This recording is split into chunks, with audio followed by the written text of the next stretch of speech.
The most difficult thing to do is to think correctly about anything. And as ideas are the foundation for all human action, it is ideas which are most fundamentally important for the direction anyone chooses to go in life. So having the right ideas is extremely important. That is why mental property rights should be foundational for any human being's sovereignty. Because a society that abolishes mental property rights won't need to abolish physical ones. Certain institutions will use guilt, fear, or shame to control the minds of people. When someone faces social exile, moral debt, or identity erasure, this hijacks the nervous system and bypasses their reasoning. This becomes a form of eminent domain of the psyche. And yet this is what so many societal institutions do to try to control people's minds. Because once you can impose your ideas into someone's mind, then you don't need to physically control them. They're already controlled. Their mind, their ideas, and their reasons are already made up for them. And I think when you understand the idea of public education or public indoctrination,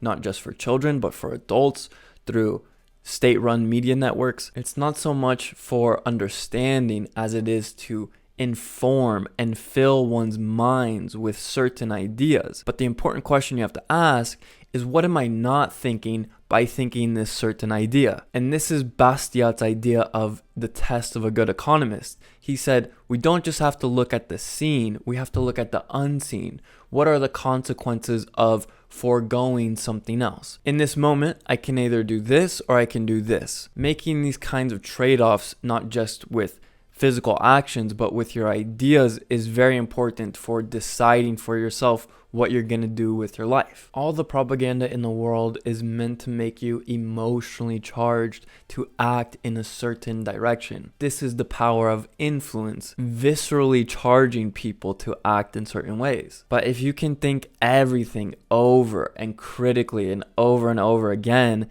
then I think you will be all the better at making up your own decisions. And when you can make up your own mind about things, then I think you can begin living the life you choose to live.